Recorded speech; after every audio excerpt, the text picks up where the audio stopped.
இனிய புத்தாண்டு வாழ்த்துக்கள் தெரிவித்துக் கொள்கிறேன். பேராசிரியர் ஹெப்சி சொன்னது மாதிரி போன வகுப்புல நாம் மக்கள் செல்வத்தை பற்றி பேசினோம். அதுல நண்பர் மோகன்ராஜ் ஒரு அருமையான ஒரு கட்டுரையை என்னுடைய கவனத்துக்கு போனதை நான் உண்மையாகவே தேடிக்கொண்டிருந்தேன். அப்படி முன்பே எழுதியிருக்கிறார்கள் என்று தெரியும், யார் எழுதியிருக்கிறார்கள் என்று தெரியும். அதாவது ஈன்ற பொழுதில் பெரிதுவக்கும் தன் மகனை சான்றோன் என கேட்டத்தா என்ற திருக்குறளுக்கு இந்த சான்றோன் என்பது வீரன், அறிஞன் அல்ல என்று நாம் பொருள் சொன்னோம். அதுக்கு நியாயங்களை எல்லாம் இலக்கண ரீதியாக சொன்னோம். இலக்கண ரீதியாகவும் இலக்கிய ரீதியாகவும் எடுத்து சொன்னோம். அந்த மாதிரி நான் சொன்ன அந்த அதே கருத்துக்களை நம்முடைய மறைந்த பேரறிஞர் நம்முடைய மயிலை சீனிவாகடசாமி ஒரு பெரிய கட்டுரையை எழுதியிருக்கிறார். அதாவது நாம் அந்த கட்டுரையை நான் படிச்சிருந்தா நான் அவ்வளவு தூரம் மெனக்கெட்டிருக்க வேண்டியதில்லை, அவ்வளவு தேட வேண்டிய அவசியம் இல்லை. அவர்கள் அதே மாதிரி இந்த சான்றோன் என்ற சொல் எப்படி வீரனை குறித்து வந்திருக்கிறது. அந்த கட்டுரையினுடைய பேர் சான்றோன் அறிஞனா வீரனா. இது மயிலை சீனிவாசனுடைய கட்டுரை தொகுப்புகளே இருக்கிறது. உங்களுடைய நெட்ல போட்டீங்கனாலே இருக்கிறது. நண்பர் மோகன்ராஜ் எனக்கு அதை அனுப்பியிருந்தார். ரொம்ப மகிழ்ச்சியா இருந்தது. எனக்கு நான் இடையில குறிப்பிட்டேன், யாரோ எழுதியிருக்கிறாங்க, யாருன்னு எனக்கு தெரியலன்னு சொல்லி. ஏனென்றால் நம்முடைய குரல் திறன் அது கொடுத்திருந்தார். அந்த அறிஞர்கள் சிலர் சான்றோன் என்பதற்கு வீரன் சொல்லுவார் இருக்கிறார்கள் என்று எழுதியிருந்தார். யார் என்று எனக்கு தெரியல. எங்கேயோ எனக்கு ஒரு ஞாபகம் யாராக இருக்கலாம் என்று நான் தேடிக்கொண்டிருந்தேன். கேட்கலாம் என்று இருந்தேன். அவரை அருமையான கட்டுரை நீங்க எல்லாரும் படிச்சு பாருங்க. நாம் சொன்ன அதே காரணங்களை சொல்லியிருக்கிறாரு, அதே எடுத்துக்காட்டுகளை சொல்லியிருக்கிறார், அதே நியாயங்களை எல்லாம் சொல்லியிருக்கிறார். ஒரே ஒரு செய்தி, அவர் சில செய்திகள் அதுல விட்டு போனது மிகப்பெரிய முக்கியமான விஷயம் இல்லை. சாமிநாதையர் அதை ஒழுங்கா தான் குரல் எழுதியிருக்கிறார். அதை அவர்கள் கவனிக்க தவறிவிட்டாருன்னு நினைக்கிறேன். அது பெரிய குறை இல்லை. சாமிநாதையர் அது அந்த இன்று புறந்தறுதல் என்ற அந்த புறநானூற்று பாடலில் வரக்கூடிய சான்றோன் என்பதற்கு வீரன் என்று பொருள் எழுதியிருக்கிறார். அது மிக விரிவான கட்டுரை, நல்ல கட்டுரை. அது மிக அழகாகவும் எழுதியிருக்கிறார். மயிலை சீனிவாகடசாமி எவ்வளவு காலத்துக்கு முன்பு எழுதியிருப்பார், நான் நினைக்கிறேன் ஒரு 60-70 ஆண்டுகளுக்கு முன்பு எழுதியிருப்பார்னு நினைக்கிறேன். நிச்சயமாக அந்த திருக்குறளுக்கு நாம் அப்படித்தான் பொருள் சொல்ல வேண்டும் என்பது என்னுடைய கருத்து. என்றால் எப்படி இலக்கணத்தை வைத்துக்கொண்டு, இலக்கணத்தை ஒரு கருவியாக வைத்துக் கொண்டு பரிமேலழகர் கருத்துக்களை விளக்குகிறாரோ, விளக்கும் பொழுது தன்னுடைய கருத்துக்கேற்ற செய்திகளையும் கொண்டு வருகிறாரோ, அதுபோல நாமும் அது மாதிரி விளக்க முடியும் என்பதற்கு அது ஒரு உதாரணம் என்று சொல்லிக்கொண்டு மோகன்ராஜுக்கு நம்ம முதல்ல நன்றியை சொல்லிக்கொண்டு, அடுத்தது உங்களுக்கு புத்தாண்டு சொல்லிவிட்டேன். எல்லாருக்கும் வாழ்த்துக்கள். இப்பொழுது நம்ம அடுத்த அதிகாரத்துக்கு போகிறோம். அதுக்கிடையில ஒரு செய்தி, இந்த பெண்ணை நாம கொண்டாடல அப்படிங்கிற மாதிரி ஒரு தோற்றம் நம்ம திருக்குறள் பரிமேலழகர் உரை படிக்கிற போது வருகிறது. ஆனால் தமிழ் இலக்கிய மரபில் தொடர்ச்சியாக பிள்ளைத்தமிழ் என்ற ஒரு இலக்கியம் இருக்கிறது. வேற பெண்ணை பற்றி நிறைய இலக்கியங்கள் இருக்கு, அதெல்லாம் பார்க்கணும். அது யாராவது ஆய்வாளர் பார்க்கலாம். பிள்ளைத்தமிழ் இலக்கியத்தில் ஆண்பால் பிள்ளைத்தமிழ், பெண்பால் பிள்ளைத்தமிழ் ரெண்டு இருக்குது. அதுல பெண்பால் பிள்ளைத்தமிழ் தான் அதிகமா இருக்கு. குறிப்பாக கடவுளை, பெண் கடவுளர்களை போற்றுகின்ற பிள்ளைத்தமிழ் பாடல்கள் தான் புலவர்கள் திளைத்து பாடியிருக்கிறார். மேலே நம்முடைய மீனாட்சி பிள்ளைத்தமிழ் ஆகட்டும், மற்ற எந்த பிள்ளைத்தமிழ் ஆனாலும் மீனாட்சிசுந்தரம் பிள்ளை எல்லாருமே அவருடைய பெரிய அன்பில் இருக்கக்கூடிய பெரிய நாயகி பிள்ளைத்தமிழ், இது பல பிள்ளைத்தமிழ்கள் நான் எண்ணி பார்த்தேன். ஒரு பெரிய லிஸ்ட் கொடுத்துருக்காங்க. அதுல பெண்பால் பிள்ளைத்தமிழ் தான் அதிகமா இருக்கு. அப்போ தமிழ் மரபு பெண்ணை கொண்டாடி இருக்கிறது என்றுதான் தோன்றுகிறது. அதுக்கு எடுத்துக்காட்டாக இப்ப நான் ஒரு சின்ன புத்தகத்தை காட்டுறேன். நம்முடைய நண்பர் சாவி வெங்கடேஸ்வரனுடைய மகள் வந்தனா அவர்களை பத்தி என் மகள் என்று சொல்லி அவருடைய மனைவி, அதாவது ரேவதி எழுதியிருக்காங்க. அது அவருடைய படம் இருக்கிறது. அவருடைய திருமணத்துக்கு நான் அது போன வாரம் போயிட்டு வந்தேன். அந்த பொண் வந்தனா ஒரு அமெரிக்க மருத்துவரை கல்யாணம் செய்திருக்கார். என் மகள் என்று சொல்லி அவர் எழுதியிருக்க அந்த ரேவதி எழுதியிருக்குது. அவளை எப்படி வளர்த்தார்கள், அவருடைய கல்வி சிறப்பு, இதெல்லாம் சொல்லியிருக்காரு. எனக்கு அந்த போன வகுப்புல நான் சொல்லாமல் விட்டு விட்டேன். எனவே நம்ம மரபு பெண்ணை போற்றித்தான் இருக்கிறது. பெண்ணுக்குரிய ஒரு சட்ட ரீதியான இடம் குறைவாக இருந்தாலும் நாம் அதாவது சட்ட ரீதியாக என்று சொல்கிற போது வாரிசு முறையில நாம் பெண் வாரிசு முறையிலிருந்து ஆண் வாரிசுக்கு மாறி இருக்கிறோம். ஆனால் பெண் வாரிசு முறையினுடைய தடயங்கள் நம்மளோட நிறைய இருக்கின்றன என்றெல்லாம் நம்ம பேசலாம். அதை நான் மறுபடியும் திரும்ப அந்த செய்திகளுக்கு நான் போகவில்லை. எனவே தமிழ் மரபு பெண்ணை புறக்கணிக்கவில்லை என்று தெரிகிறது. ஆனால் இது அது ஒரு வழிபாட்டு ரீதியாக உண்மையாக இருக்கலாம். ஆனால் நடைமுறையிலே பெண்ணை மிகவும் இழிவுபடுத்தக்கூடிய செயல்கள் எல்லாம் நடந்து கொண்டிருக்கின்றன. அதையெல்லாம் நாம் பேசினால் மனதுதான் புண்படும் விடுவோம். இப்ப நம்ம அடுத்த போகலாம். நான் உங்களுக்கு என்னுடைய திரையை நான் இப்பொழுது பகிர்ந்து கொள்கிறேன்.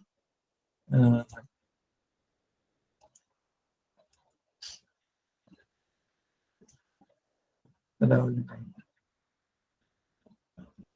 இன்றைக்கு அன்புடைமையை பெற்றுள்ள அதிகாரம். அடுத்த அதிகாரத்துக்கு போயிடணும். அன்புடைமை இதிலும் நிறைய நமக்கு இலக்கணம் நிறைய சிக்கல்கள்லாம் வருது. அதாவது நம்முடைய திருக்குறள் சொற்பொழிவுடைய முக்கிய நோக்கமே இந்த திருக்குறள் உரை வேறுபாடுகளும் அந்த உரை வேறுபாடுகளை கொள்வதற்கு துணையாக இருக்கக்கூடிய அல்லது அதற்கு ஏதுவாக இருக்கக்கூடிய காரணமாக இலக்கண கூறுகள் அமைந்திருக்கின்றன. அந்த இலக்கண கூறுகளை முன்னோர்கள் நம்முடைய கு. வடிவேலு செட்டியார், வைமூர் கோபாலகிருஷ்ணமாச்சாரி போன்றவர்கள் விளக்கியிருக்கிறார்கள்.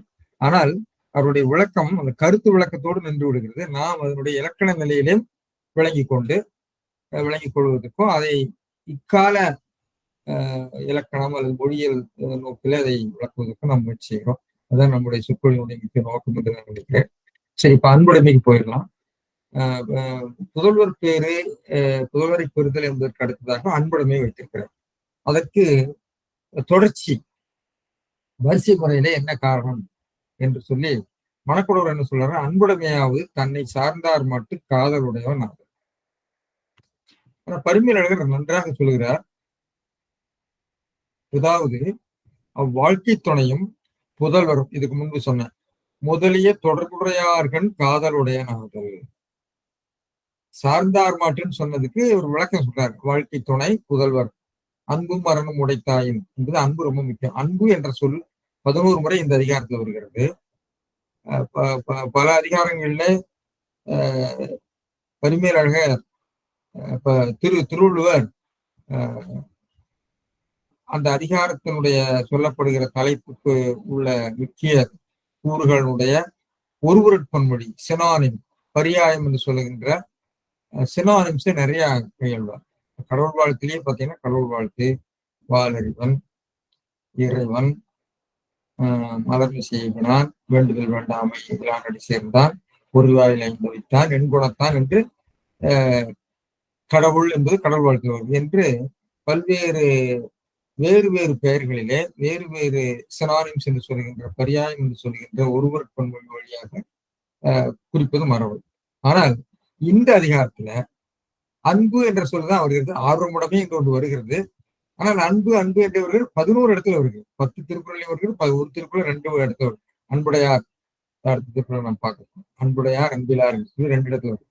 எனவே அன்பு என்பது அன்புதான் போல. இது காதல் என்ற ஒரு பொருள் சொல்லியிருக்கிறார். நட்பு, காதல், ஆர்வம் என்றெல்லாம் அவர் சொல்லுவார். சரி, பார்ப்போம். எனவே அன்பு என்ற சொல்லினுடைய முக்கியத்துவம் அது நிறைய இடங்கள்ல அன்பு வருகிறது. அதெல்லாம் நம்ம பிறகு பேசுவோம். எனவே இந்த அன்பு என்பது அன்புக்கும் அருளுக்கும் அன்பினுடைய வளர்ச்சி நிலைதான் அருள் என்று திருவள்ளுவரே சொல்கிறார். அன்பு ஈன் குழவி, அருள் என்னும் அன்பு ஈன் குழவி. அன்பை தாயாகவும் அருளை குழவியாகவும் அவர் பேசுகிறார் உருவத்துல. அப்ப அன்புதான் எல்லாவற்றுக்கும் அடிப்படை. தாய், அன்புதான் தாய். இப்போ தாயே அன்புதான். அதனால அன்பை தாயாக அவர் உருவப்படுத்துகிறார். அதிகார முறையும் இதனானே விளங்கும். இல்லறம் இனிது நடத்தலும், அதாவது அன்பு மரணம் உடைத்தாய்ங்கிற மாதிரி இல்வாழ்க்கை துணையோடு அன்புடையவனாக இருந்தால்தான் இல்லறம் ஒழுங்காக நடக்கும். பிற உயிர்கள் மேல் அருள் பிறத்தலும், அதிலிருந்து பிற உயிர்கள் மேல் அருள் பிறத்தலும் அன்பின் பயன். அன்பின் பயன் துணைவி, பிள்ளைகள், குடும்பம், உறவு, நாடு, பிற உயிர்கள் என்று அப்படியே வளர்ந்து கொண்டே போகிறது.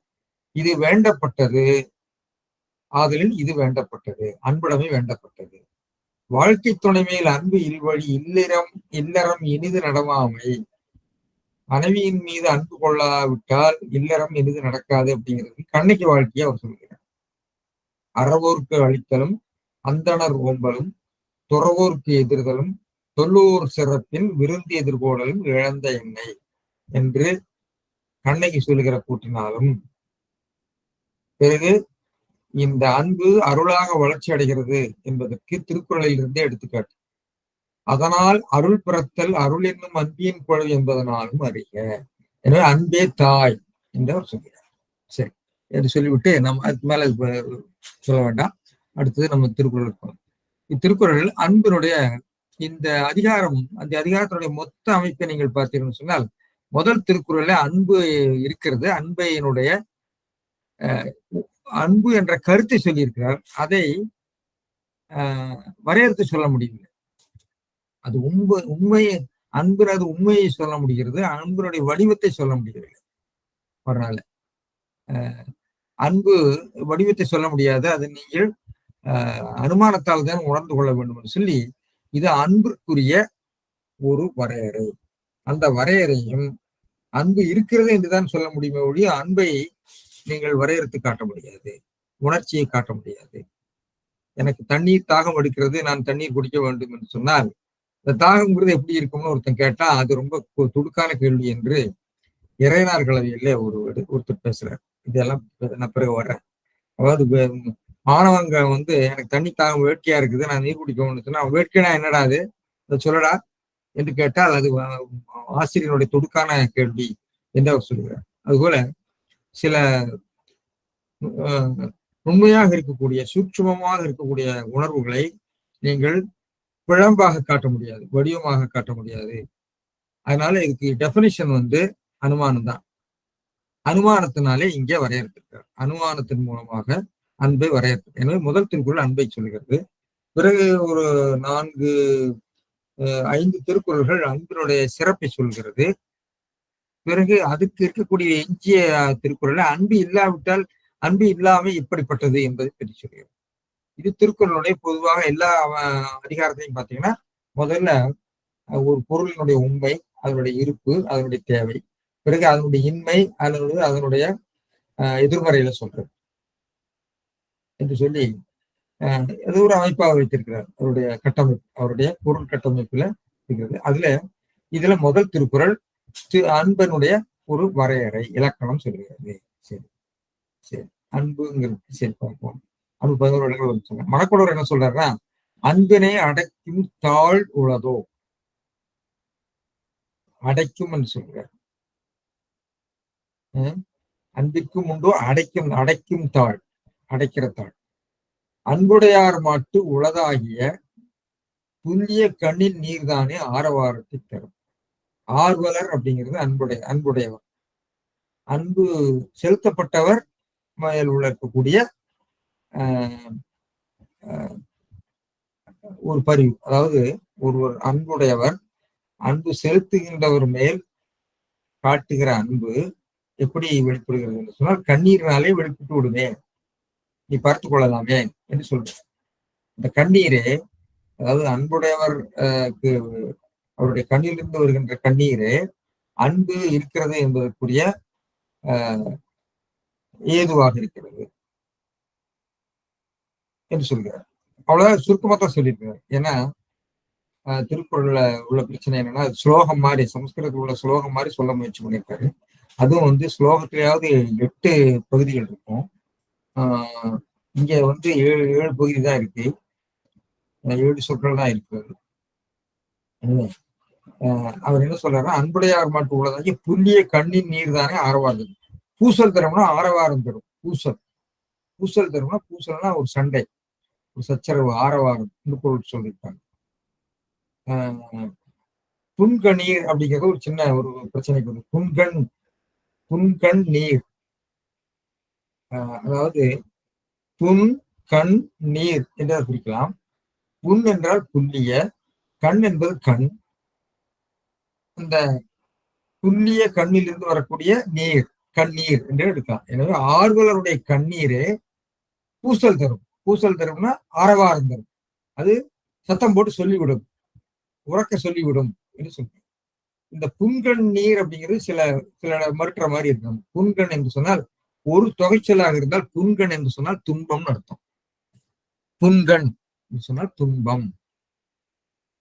அப்போ ஆர்வலர் அன்புடையவர்களுக்கு அன்பு செலுத்துகின்றவர்கள் மாட்டு ஏற்படுகிற துன்பத்தை கண்டு அதனால் வருகின்ற நீர் என்று அதுக்கு விளக்க சொல்றாங்க. சரி, இப்ப நம்ம என்ன பார்ப்போம். எனவே திரு பரிமேலழகர் அப்படி சொல்லிட்டு போயிட்டார். அவர் பொதுவாக சொல்லிட்டு போயிட்டாரு, புல்லிய கண்ணின் நீர் அப்படின்னு எடுத்து, புல்லிய கண்ணின் தான் அவர் எல்லாருமே எடுத்துக்கிறாங்க. ஆனால் புங்கண் என்பது நமக்கு ஒரு தொகைச்சொல்லாக வரும்போது துன்பம், துன்பத்தின் கண்டு வருகின்ற நீர் என்று நம்ம விளக்க சொல்லணும். சரி, பரிமேலழகர் என்ன சொல்றாங்க. அன்பிற்கும் அடைக்கும் தாழ் உண்டோ, அன்பிற்கும் பிறர் அறியாமல் அடைத்து வைக்கும், பிறர் அறியாமல் அடைத்து வைக்கும், பிறரிடமிருந்து தன்னை மறைத்துக் கொள்ளுகின்ற தாழ். தாழ் என்று சொன்னால் தாழ்பாள், கிளாச் சொல்லக்கூடியது. அது கதவை குறிக்கிறது. இந்த இடத்துல ஆகுபெயரா தாழ். கதவு பூட்டி வைக்க முடியுமா? பூட்டுங்கிற மாதிரிதான். பூட்டு போட முடியுமா? தாழ் உளதோ, இல்லைன்னு அர்த்தம். இது இந்த வினா உடன்பாட்டை தான் பொருள் தரும். அது ஆர்வலர் புங்கணீர் பூசல் தரும். ஆர்வலர் தம்மால், அதாவது இந்த பிராக்கெட்ல இருக்கிறதெல்லாம் அந்த அவரு இடைப்பெறவர்களாக கொண்டு வர்றது.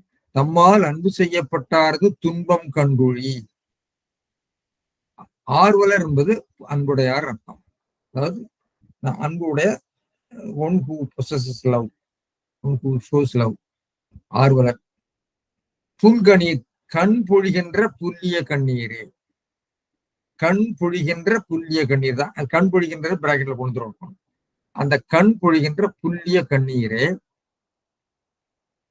தூற்றுமாதலாம் உள்நின்ற அன்பினை எல்லோரும் அறிய. தூற்றுதல்னா எல்லாருக்கும் தெரிவிக்கிறதுன்னு அர்த்தம். தூற்றுறது, அவன் பழி தூட்டுறான், எல்லா இடத்தையும் போய் ஊரெல்லாம் தூட்டுவான் சொல்லுவது அந்த தானியங்களை தூற்றுவது போல எல்லாருக்கும் பறையறிவிக்கிற மாதிரி தூற்றும், தெரிவித்து விடுமே, எல்லாருக்கும் சத்தமாக தெரிவித்து விடுமே என்ற அர்த்தத்தில் சொல்றேன். எனவே ஆகலாம், இது கவனிக்கணும். இதை நீங்க ரொம்ப முக்கியமா கவனிக்க வேண்டியது. இது 2 வாக்கியங்கள் இருக்குது. அடைக்கும் தாள் அன்பிற்கும் உண்டோ? இல்லை, இல்லை, அடைக்கும் தாள் இல்லை. ஏனென்றால் அந்த அன்பை அவர்களுடைய கண்ணிலிருந்து வருகின்ற கண்ணீரே பறைசாற்றி விடும், தெரிவித்து விடுமாகலான் என்று ஏதுவாக சொல்கிறார். எனவே இந்த 2 வாக்கியத்தையும் தனித்தனியாக நிறுத்தியிருக்கிறார்.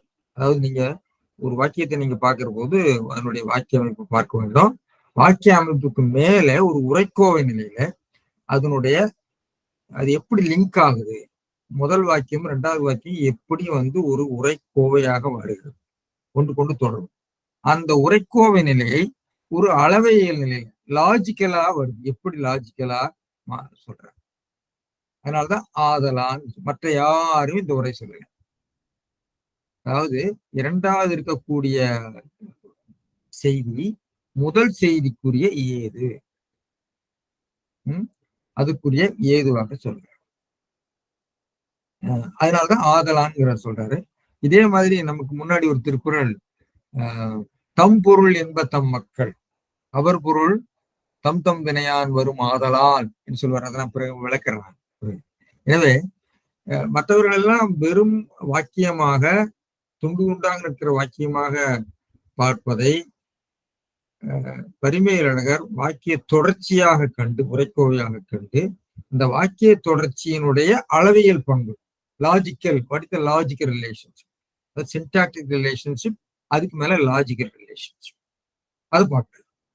அதனால இங்க பரிமேலழகர் ஒரு முழுக்க ஒரு நல்ல ஒரு மொழியியல் அறிஞர், இலக்கண அறிஞர். ஒரு வாக்கியத்தை அல்லது ஒரு செய்தியை எடுத்துக்கொண்டால் அதனுடைய எல்லா நிலைகளையும், இலக்கண நிலை, அதனுடைய லாஜிக்கல் இதெல்லாம் பார்க்கிறார். அடுத்து பொருள் நிலைக்கு அப்படின்னு தான் கடைசியில் சொல்லுவார். இது எதை பத்தி சொல்லுவார். இப்படி பல்வேறு கோணங்களிலே, பல்வேறு அளவை பார்வையில, பரிமாணங்களில திருக்குறளை பார்க்கக்கூடிய ஒரு பண்பை பரிமேலழகர் பெற்றிருக்கிறார். இந்த பண்பை நாம் பெற்றுக்கொள்ள வேண்டும். நாம் பரிமேலழகரை படிக்கிற போது பரிமேலழகர் நாம் கற்றுக்கொள்வதற்குரிய செய்திகள் அவருடைய இந்த இலக்கண பாகுபாட்டு நெறி. அவருடைய கருத்தை நாம் ஒத்துக்கொள்கிறோமோ இல்லையோ அது வேற. ஆனால் அவருடைய அந்த இலக்கண பார்வை, இலக்கண பாகுபாட்டு நெறி, அதிலிருந்து அவர் பெறுகின்ற விளக்கங்கள் இது ரொம்ப முக்கியம். ஏனென்றால் நீங்க திருக்குறளுக்கு பலரும் பல உரை எழுதியிருப்பாங்க. அந்த உரை மொத்த ஒரு திரண்ட கருத்தாகத்தான் இருக்கும். சில வேளைகளில் அதனுடைய நுட்பங்கள்லாம் அவர்களுக்கு தெரியாது. அதனால நான் தப்பு சொல்ல மாட்டேன். ஒவ்வொருத்தரும் ஒரு விளங்கிக் கொள்கிற முறையில நாம செய்யலாம். உதாரணமா ஒரு ஒரு இனிப்பு செய்து விட்டால் அந்த இனிப்பை பல வேளைகள்ல நாம சொல்லுவாங்க இல்லையா, இங்க வடை நல்லா இருக்குன்னா வடை சாப்பிடுங்க, அது தொலை எண்ணாதீங்கன்னு ஒரு கருத்து சொல்லுவாங்க.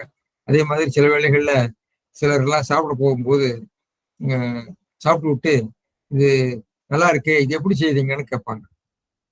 கேட்கிற போது சிலர் பக்கத்துல சொல்லுவாங்க, ஏங்க நல்லா இருக்குன்னா சாப்பிட்டு போங்க, இதெல்லாம் எங்க கேட்டுட்டு இருக்கீங்க, நீங்க என்ன சமையல பண்ண போறீங்கன்னு கேட்பாங்க. இதெல்லாம் நீங்க வாழ்க்கையில பாக்குற அது ஒரு துரி பாக்குறது எப்படிங்கிறது, அதாவது பகுப்பாய்வு நெறி. எதையுமே அதாவது நம்ம மேற்கத்திய கல்விக்கும் நம் கல்விக்கும் உள்ள வேறுபாடு என்னன்னு சொன்னால், அவர்கள் எதையுமே பகுத்து ஆய்ந்து பார்ப்பது, துருவி துருவி பார்க்குது. ஒரு செய்தி, ஒரு வாக்கிய, ஒரு டெக்ஸ்ட நீங்க எடுத்து படிக்கிறப்போ அந்த முதல்ல டெக்ஸ்ட் ஒரு மூலப்பாடத்தை நீங்க வாசிக்கிற போது அந்த அந்த மூலப்பாடம் அதனுடைய முக்கிய வாக்கியம் என்ன, அதனுடைய எழுவாய் என்ன, அதனுடைய பயனிலை என்ன என்றெல்லாம் நம்ம நுட்பமாக பார்த்து அதன் வழியாகத்தான் அதுக்கு பொருள் சொல்ல வேண்டும். இது நம்முடைய பழைய உரையாசிரியர்களால் செய்திருக்கிறாங்க. பரிமேலழகர் குறிப்பாக செய்திருக்கிறாங்க, பழைய உரையாசிரியர் செய்திருக்கிறாங்க. இது இன்றைய நாம் மேற்கத்திய இதுல பாத்தீங்கன்னு சொன்னா அவர்கள் படிக்கிற போது அதை மிக பகுத்தாய்ந்து ஒவ்வொரு செய்தியாக இது என்ன கூறு என்ன கூறு, இந்த பகுப்பாய்வு நெறி, ஒப்பாய்வு நெறி ரொம்ப முக்கியம். அதன் மூலமா வரக்கூடிய இண்டக்ஷன், அதாவது அதிலிருந்து வரக்கூடிய பொதுக்கருத்து. எனவே இதுதான் நம்முடைய கல்வியினுடைய பண்பாக இருந்தது. அதை நாம் இழந்து விட்டோம். அது மேற்கத்திய கல்வியில அது இருக்கிறது. எல்லாத்தையும் துரிவு, இது ஒரு செய்திக்கு ஒன்று காரணம்னா ஏன், அதனால்தான் அறிவு வளர்கிறது. அறிவு வளர்ந்து வளர்ந்து நாம் பொதுவாக நம்பிக்கைகளாக இருக்கிறதெல்லாம் நம்பிக்கைகள் அல்ல, அதெல்லாம் அடிப்படையான இயற்கை நிகழ்வுகளுக்கிடையே உள்ள உறவு என்று நிரூபிக்க முடிகிறது. அப்ப அறிவியல் பார்வை வருகிறது. அதான் அறிவியல் பார்வை. சரி, இப்போ உண்மை சிறப்பின்கண் வந்தது அப்படின்னா, உண்மை அன்பிற்கும் அந்த அத்தகைய சிறந்த அன்பிற்கும், அதாவது எல்லாரும் ஏற்று போட்டுகிற அந்த அன்பிற்கும் என்று அவர் சிறப்பின்கண் வந்ததுன்னு சொல்றாரு. உண்மை அது தெளிவு அன்பிற்கும்ங்கிறதுக்கு அவர் வெளிப்படையாக பொருள் எழுதல, சிறப்பின்கண் வந்தது மட்டும் சொல்லிட்டு போறார். அன்பிற்கு அந்த அந்த கிரேட் லவ், திங் கால் தி கிரேட் லவ் அப்படின்னு அர்த்தம் அதுக்கு, அதனுடைய உட்பொருள். அதனால உண்மை சிறப்பின்கண் வந்தது. ஆர்வலரது புண்மை கண்ணின் மேல் ஏற்றப்பட்டது.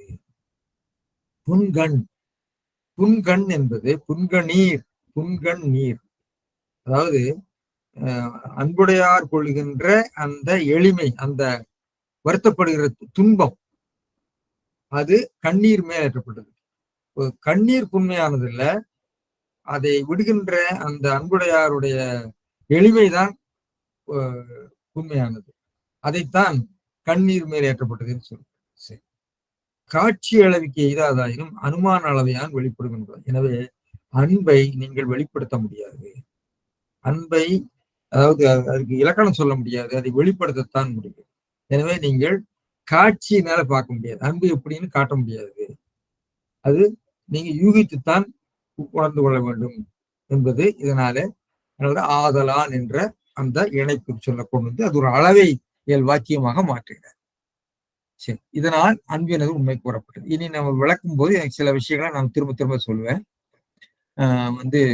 பொழிப்புல வரதராஜனார் அன்புக்கும் அடைத்து வைக்கும் தாழ் உண்டோ, அன்புடையவரின் சிறு கண்ணீரே, சிறு கண்ணீர்னு அழகா எழுதியிருக்காரு. உள்ளே இருக்கும் அன்பை பலர் முறையை வெளிப்படுத்தி விடும். சரி, உள்ளே இருக்கும் அன்பை பலர் முறையை வெளிப்படும். மிக அழகாக அதை பரிமையாளர்கள் உரையை ஒட்டி எழுதிட்டு போகிறேன். நாமக்கல் கவிஞரும் ஏகதேசம் அதே மாதிரிதான். அன்பு என்பது முடிவைக்க முடியாத உணர்ச்சி.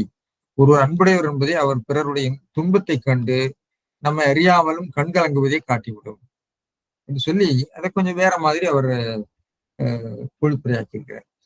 தண்டவாளி தேசியர் எல்லாவற்றையும் ஆராய்ந்து விட்டு ஒரு கடைசியில் ஒண்ணு சொல்லியிருக்கிறாரு. அது கொஞ்சம் சிக்கலா இருக்கு. ஆர்வலரது புண்கண்கிறது துன்பத்தால் ஊறிய கண்ணீர்,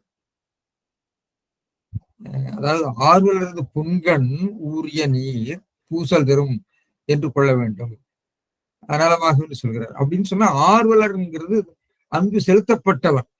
அன்பு செலுத்தப்பட்டவருடைய கண்ணீரை பார்த்து அது எப்படி அன்பை வெளிப்படுத்தும்? அது லாஜிக்கலா வராது. அதனால அவர் ஆர்வலர் அப்படிங்கிறது அன்பு உடையவர், மனதிலே அன்பை கொண்டிருக்கிறவருடைய கண்ணீர் தான் அது. அது புண்கண் நீர் அப்படிங்கிறது அவர்கள் துன்பத்தினால வரக்கூடிய நீர் தான் எடுக்கணும். இவ்வாறு கொண்டால் ஆர்வலர் என்பது அன்பு செய்யப்படுது என்று பொருள் விட்டு கொள்ள முடியாது. அதே மாதிரி சோனா கந்தசாமி என்ன பண்ணாருன்னா, அவரும் எழுதுற போது ஒரு பொருத்தம் இல்லாம அமைச்சு விட்டு போயிட்டார். ஆர்வலர் தம்மால் அன்பு செலுத்தப்பட்டவர் என்று எழுதுவது எழுதிட்டு போயிட்டார். ஆர்வலர் என்பது அன்பு உடையவர், அன்பு செலுத்தப்படுவோர் அல்ல, அன்பு செய்யப்பட்டவர் அல்ல. அன்பு செய்யப்பட்டவருடைய கண்ணீரே அவருடைய அன்பை வெளிப்படுத்தி விடும் என்று சொல்வது பொருந்தாது. எனவே இது துன்புறுவோர் கண்ணீரை அன்பை வெளிப்படுத்தும் என்பது பொருந்தாது. அது துன்ப கண்ணீர், அது வேற. சரி, அடுத்தது இதுல பாத்தீங்கன்னா பூசல் தரும். நான் அது இலக்கணத்துக்கு வரும்போது சொல்றேன் அது என்ன. இது இந்த மருந்து குணம் தரும் என்பது போல நான் என்னங்கிறத சொல்றேன். எனவே இதுக்கு நான் இதை ரீஃப்ரேஸ் பண்ணியிருக்கிறேன். அது ஏங்கிறத நான் முதல்ல சொல்லிட்டு அப்புறம் கடைசியா வரேன். வாக்கியமைப்பு அன்பிற்கும் அடைக்கும் தாழ்வுண்டோ ஆர்வலர் புன்கணீர் பூசல் தரும் ஆதலால் என்று ஏது வாக்கியமாக மாற்றியிருக்கிறார். ஆர்வலர் புன்கணீர் பூசல் தரும் ஆதலால் அப்படின்னு எடுக்கணும். ஆர்வலர் புன்கண் நீர் பூசல் தரும் அப்படின்னு எடுக்கலாம். ஆர்வலர் புன்கணீர் பூசல் தரும் புள்ளிய கண்ணீர். ஆர்வலர் புன்கண் அவர்களுடைய துன்பம் கண்டு உழி வரும் நீர் பூசல் தரும். புன்கண் நீர் பூசல் தரும். இந்த புன்கண்ணாலே வரக்கூடிய நீர் கண்ணீர் பூசல் தரும் அப்படின்னு நம்ம ரெண்டு விதத்தில் விளக்கலாம். சரி, அப்படிதான் அந்த புன்கண் என்ற சொல்லி அவர் பெய்திருக்கிறதுனால கண்ணுக்கும் போகிறது துன்பத்துக்கும் போகிற மாதிரி ஒரு மயக்கமாக நிலையில அந்த சொல்லி ஆண்டிருக்கிறார். அது ஒரு நுட்பமான ஆட்சி என்று தான் எனக்கு தோன்றுகிறது. இதுல நான் சொன்ன மாதிரி உரைக்கோவை நிலையில ரெண்டு வாக்கியத்துக்கு இடையில இணைப்பை கொண்டு அதை அளவமைப்பாக மாற்றி காட்டுகிறார் பரிமையாளர். அப்படின்னு சொன்னா இதனுடைய மேற்கோள் அதனுடைய ப்ரொபோஷன் என்ன, மெயின் ப்ரொபோஷன் என்ன, அன்பிற்கும் அடைக்கும் தாழ் உண்டோ இல்லை. அன்பிற்கு அடைக்கிற தாழ் பூட்டி வைக்கக்கூடிய தாழ்பால் இல்லை. That is the main statement proportion. அதுக்கு அதுக்குரிய கேது என்னன்னா, ஆர்வலர் புன்கணீர் பூசல் தருவாங்களால் அன்புடையவருடைய புள்ளிய கண்ணீரே வெளிப்படுத்தி விடும் ஆதலால் என்பது ஏது. இதுக்கு எடுத்துக்காட்டுலாம் இல்லை. எடுத்துக்காட்டு நீங்க எடுத்துக்காட்டு இங்க கொடுக்கல. இது எடுத்துக்காட்டு கொடுத்தால் அது எடுத்துக்காட்டு ஓமேனியாக வரும். அது இல்லை. நம்ம பார்ப்போம். இந்த தாழ் அப்படிங்கிறது தாழ்பால், அதை தாழ்பால் என்பது கதவை குறிக்கிறது என்று நம்ம பொருள் சொல்லியிருக்கிறோம். ஆனால் நம்முடைய குரல் திறன்ல இந்த நெட் இருக்கக்கூடிய ஒருத்தர் அது மதகுக்கு குறிக்கும். வெள்ளத்தை அடைத்து வைக்கக்கூடிய அணைக்கட்டுகள் இருக்கக்கூடிய மதகு சீப்பு என்று சொல்லுவாங்க. அந்த மதகில் இருக்கக்கூடிய தாழ்பாலும் அது மதகையும் குறிக்கிறது.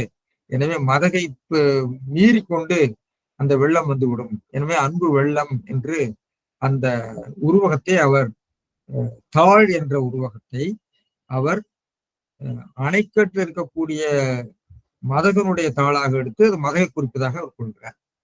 அதனால் நீர் பெருகும் போது ஓசையுடன் வெளியாகும். அது மாதிரி அன்பு வெளிப்பட்டு விடுங்கிறது அவருடைய விளக்கம். ஆனால் அதை விட மறைத்து வைப்பதை உட்கொண்டிருக்கிறது. அதனால்தான் பரிமையாளர் போன்றவர்களை மறைத்து வைக்க முடியாது. அது வெளிப்பட்டு விடும். நீ கதவை வச்சு பூட்டி வைக்க முடியாது. வீட்டுக்குள்ளே பண்ணி பூட்டி வைப்போம் என்ற வெந்தய மனிதர் மாதிரி அன்பை நீங்க பூட்டி வைக்க முடியாது. அது வெளியில் வெளிப்பட்டு போ என்று சத்தம் போட்டு விடும் என்று சொல்றார். எனவே பூட்டி வைக்கிறது கதவு அப்படிங்கிறது அந்த உருவக பொருள் அப்படித்தான் சரியாக இருக்கும் என்று தோன்றுகிறது. இது ஒரு நல்ல விளக்கம், அவ்வளவுதான். நம்ம பார்த்து கொள்ளலாம், அவ்வளவுதான். சரி.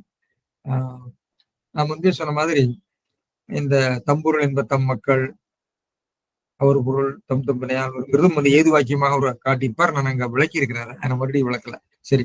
இதுல முக்கியமாக அன்பிற்கும் அன்பு, இந்த கூ இருக்கு, என் கூ, அன்பு என் கூ, அடைக்கும் பெயர்ச்சமாக இருக்கிறது. பிறரையாமல் அடைத்து வைக்கிறது. அடைக்கும் இருக்கிறதுனால இந்த தாழ் அடைக்கும் இருக்கிறது. மதுவுக்கும் வரும் அடைக்கிறது, தண்ணீரை அடைக்கிறதுன்னு வருது. தாழ் கதவு ஆகு பெயராக அது கதவை குறிக்கிறதுன்னு சொல்றாங்க. மதகு என்பாரும் ஆராய்க அப்படின்னு சொல்லலாம். உண்டோ, உண்டு ஓ வினா, உண்டு என்ற குறிப்பவனை மட்டும் வினா.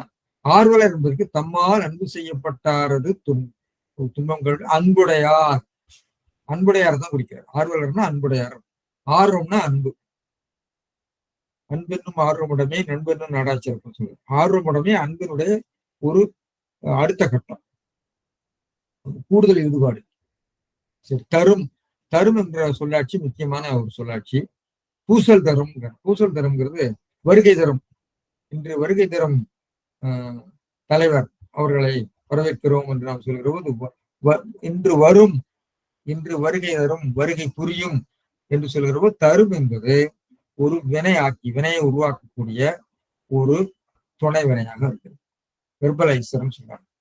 வருகை தரும், வருகை புரியும். தரும் என்பது ஒரு பக்கத்துல அது ஒன்றை முன்னின்றாருக்கோ தனக்கோ கொடுப்பது அப்படிங்கிற ஒரு பொருள் வந்தாலும், இந்த இடத்துல அது வந்து பொது பொருளாக புரியும் என்ற பொது வினையாக மாறிவிடும். இதுதான் வந்து இது வினையாக்கியாக மாறி, வெர்பலைசரா மாறுது. வருகை தரும் என்று சொல்லக்கூடிய அருள் புரியும் அப்படின்னு நம்ம சொல்றோம் இல்லையா? அருளும் அருள் புரியும் சொல்றோம், அருள் தரும் சொல்றோம். இந்த தரும் என்ற சொல் பெரும்பாலும் தன்மையும் முன்னிலையும் தான் வரும். இதை பத்தி நம்ம முன்னாடி விளக்கியிருக்கோம். தொல்காப்பியத்திலே சூத்திரம் இருக்கிறது. இது ஒரு மரபு சொல். இந்த வினை வினை வினை வினற்று இந்த தா கொடு என்ற சொற்கள், தா என்று சொல்கிற போது எனக்கு தந்தான், உனக்கு தந்தேன், அவனுக்கு கொடுத்தேன் என்று வரும். இது தொல்காப்பிய விதி. இத தொல்காப்பிய விதியை மீறுகின்ற இடங்கள் திருக்குறளே இருக்கிறது. வலுவமைதின்னு சொல்வாரு. ஆனால் இன்றைக்கு மலையாளத்துல இன்றைக்கும் இந்த வழக்கு இருக்கிறது என்று நான் இதை பற்றி பேசிக்கிறேன். மலையாளத்தில் இன்னைக்கும் எனக்கு தரணும், எனக்கு தரும், அவனு கொடுக்கு இப்படிதான் சொல்லுவாங்க. எனவே நம்ம தொல்காப்பிய விதி இன்றைக்கும் அந்த வினைச்சொற்களுடைய மரபு வழக்கில் நம்முடைய மலையாளத்திலே இன்று இருக்கிறது. இதை நாம் கலந்து பேசி விடுவோம். எனவே நம்ம மலையாளத்தை அவர்கள் எளிதாக கண்டுபிடித்து விடுவார்கள். இது வந்து மலையாளி அல்ல, நம்ம பேசுகின்றவன் தமிழன் என்று அவர் கண்டுபிடித்து விடுவார். இந்த சொல்ல வச்சே கண்டுபிடிச்சுடுவாங்க. இது ஒரு டயக்னாஸ்டிக் அவங்களுக்கு. எனவே ஏன்னா நாம வந்து கொடுன்னு சொல்லுவோம், தா அப்படிங்கிற இடத்துல கொடுமா, கொடுங்கிற இடத்துல தான்னு சொல்லுவோம். நாம வந்து அதை மயக்கத்தோடு வழங்குவோம். திருக்குறளே அந்த மயக்கம் வந்து விட்டது. ஆனால் திருக்குறள்ல சில இடங்கள்ல அந்த மரபு ஒழுவாக இடங்கள்ல மரபு ஒழுங்குதுன்னு சொல்றாரு. இதை பத்தி நான் ஒரு பெரிய கட்டுரை எழுதியிருக்கிறேன். அது இன்னும் வெளிவரல. ஒரு பெரிய சொற்பொழிவும் செய்தேன். அதாவது அந்த தரும் என்று வருகிற இடங்கள் எல்லாம் பரிமையாளர்கள் சரியாகவே பொருள் சொல்லியிருக்கிறார். ஆனால் பொருள் சொல்லாத இடங்கள் இருக்கின்றன. அந்த இடங்களை நாம் எப்படி பொருள் சொல்ல வேண்டும் என்று நான் ஒரு பெரிய கட்டுரை எழுதியிருக்கிறேன். அந்த கட்டுரையில நாம் பொருள் எழுத வேண்டி வரும். அதாவது அன்பிற்கும் பிறர் அறியாமல் அடைத்து வைக்கும் தாழ் உளதோ, நம்மால் அன்பு செய்யப்பட்டாரது துன்பம் கண்கொழி, அன்புடையாராகிய நாம் நம் கண் பொழிகின்ற புள்ளிய நேரே உள்ளின்ற அன்பனை நம் எல்லோரும் அறிய தூற்றுமாகலாம் என்று சொல்லி, நம் என்பதை அல்லது நும் என்றோ நாம் அதை கொள்ளலாம். அதாவது ஒரு ஒரு பேசுகின்றவனுடைய நிலை, எந்த நிலையிலிருந்து பேசுகிறான், யார் பேசுகிறார், பேசுகிறவனுடைய தன்மையா முன்னிலையா என்ற ஒன்றை காட்டுவதுதான் அந்த தரும் என்ற வினையினுடைய பண்பு. அப்படி பார்க்கிற போது இந்த இடத்துல பரிமையாளர்கள் வந்து அதை படர்க்கையாக பொருள் சொல்லியிருக்கிறார். அந்த படர்க்கையாக செய்ய வேண்டிய போட வேண்டிய இடத்தை நாம் தன்மை சொல்லாகவோ முன்னிலை சொல்லாகவோ போட்டு பொருள் சொல்லுகிற போது அந்த பெர்ஸ்பெக்டிவ், அந்த பேச்சினுடைய அந்த பேச்சை ஒரு லிரிக்கலா நீங்க எடுத்தீங்கன்னா, இது ஒரு அதாவது பேச்சு நடையாக எடுத்தீங்கன்னா, இந்த பேச்சு நடை பேசுறது, அந்த பேச்சு நடை நாம் பேசுகிற மாதிரி இருக்கிறது. அது நம்ம அந்த திருக்குறளுக்கு இன்னொரு டைமென்ஷனை கொண்டு வருது அந்த சொல்லாட்சி என்று நான் ஒரு விரிவான கட்டுரை எழுதியிருக்கேன். இப்படி இது நான் பொருள் சொல்லியிருக்கேன். சரி, அடுத்தது சரி, ஏது வாய்ப்பெல்லாம் சொல்லி வச்சு சொல்லி வச்சு அன்பு அன்பு என்பதை பற்றி பெரிய டெபினிஷன் எல்லாம் பண்ணியிருக்கிறாங்க. அன்பை காட்ட முடியாது, குடத்துள் விளக்கும் கடற்று வாழும் போல இதுதான் அன்பு என்று காட்ட முடியாது. குடத்துக்குள்ள இருக்கிற விளக்கே அந்த இதுல இதுக்குள்ள உரையில் இருக்கக்கூடிய வாழ் என்பது போல எடுத்து காட்ட முடியாது. அனுமதித்துக் கொள்ள அன்பு உண்டு என்று அனுமதித்து தான் கொள்ள முடியும்னு பெரிய ஒரு ஆர்குமெண்ட் எல்லாம் இருக்கு. அதுக்கு நம்ம முடிச்சும் போகல. அன்புடையவரான குணம் யாவையோ எனின் சாவில் நோதல், நோவின் நோதல், ஒன்பொருள் கொடுத்தல், நன்கிருந்து கொள்தல், புலர்வு நினைவேற்றல், பெரிவு நினையரங்கள், அன்பின் ஐந்தனைங்கிறதுக்கு விளக்குற போது இதனால எல்லாம் வரும் அப்படின்னு எல்லாம் சொல்லுவாங்க சொல்லி அதுக்கு மறுக்கிறாரு. அதுல ரொம்ப வேடிக்கையான மறுப்புகள்லாம் இருக்கிறது. அதுக்கு நான் போகல. அதாவது என்ன சொல்றாருன்னா, ஒரு கணவன் மனைவிக்கு இடையில அன்பு எப்படி இருக்கணும், அவன் செத்தானா உடனே செத்தாதான் அன்பு, அவன் இறந்து பட்டவாறே தானும் இறந்து பட்டபடி அன்பினானே ஆயிற்று என கொள்க, அப்பதான் உண்மை அன்பு இப்படிலாம் அவர் சொல்றாரு. அதாவது தான் வேண்டப்பட்ட பொருளின்கண் தோன்றும் உள்ள நெகிழ்ச்சி. அது நல்ல ஒரு டெபினேஷன். அப்போ மாணாக்கனை கேட்டு நீர் வேட்டான் ஒரு தண்ணி விடுவோம்னா நீர் வேட்ட வெட்டியை காட்டுன்னு சொன்னா அது ரொம்ப வஞ்சகம் அப்படின்னு சொல்லி அவரு சொல்றாரு. அதே மாதிரி உண்மை மாத்திரை, அதாவது ஒரு பொருளினுடைய உண்மை அல்லது பிழம்பு அதனுடைய பருப்பொருள் வடிவத்தையும் நம்ம காட்ட முடியும். அதுல சில பொருள்களை உண்மை மாத்திரை உணர்த்தி பிழம்பு உணர்த்தப்படாதனவும் உண்மையும் பிழம்பும் உணர்த்தப்படுவனும் ரெண்டு வகையா இருக்கு. சில பொருள்களை நாம் உண்மையும் சொல்ல முடியும், அதுக்குரிய எடுத்துக்காட்டும் சொல்ல முடியும், அதுக்குரிய வடிவத்தையும் சொல்ல முடியும். ஆனா அன்பு அப்படி காட்ட முடியாது என்று சொல்லி அது ஒரு பெரிய ஆர்குமெண்ட் எல்லாம் சொல்லியிருக்காரு. அன்பென்னும் பொருள் உண்மை மாத்திரை அல்லது பிழம்பு உணர்த்தப்படாது, அது வடிவத்தை காட்ட முடியாது இதெல்லாம் சொல்லி பெரிய விளக்கம் எல்லாம் சொல்லியிருக்காரு. அதே மாதிரி நச்சினார்க்கினியார் மெய்ப்பாட்டியல்ல அன்பு என்பது அருக்கு முதலாகி மனத்தினிது நிகழும் நேயம், அது உடையார்க்கு பிறர் கண் துன்பம் கண்ட வழி கண்ணீர் விழுமாகலில் அவ்வருளானே அன்புடைமை விளங்கும் என்பது. இதையெல்லாம் தத்தம் மனத்தின் நிகழ்ச்சியை வெளிப்படுத்தினவாகலில் மெய்ப்பாடனப்பட்டனன்னு சொல்லி சொல்லுவாரு. அன்பு என்ற சொல்லி எத்தனை இடத்துல வருதுன்னு தொகுத்து சொல்லியிருக்கிறோம். 10-20 இடங்கள்ல வருகிறது அன்பு என்ற சொல் திருக்குறள்ல. அப்புறம் இந்த பூசல் என்பது பூசல் தரும். பூசல் என்று சொன்னால் போர் என்று இருக்கிறது. பூசல் என்பது பூசு என்ற சொல்லிலிருந்து வந்திருக்கலாம் என்று சொல்கிறார். ஆனால் பூசுதல் என்று சொன்னால்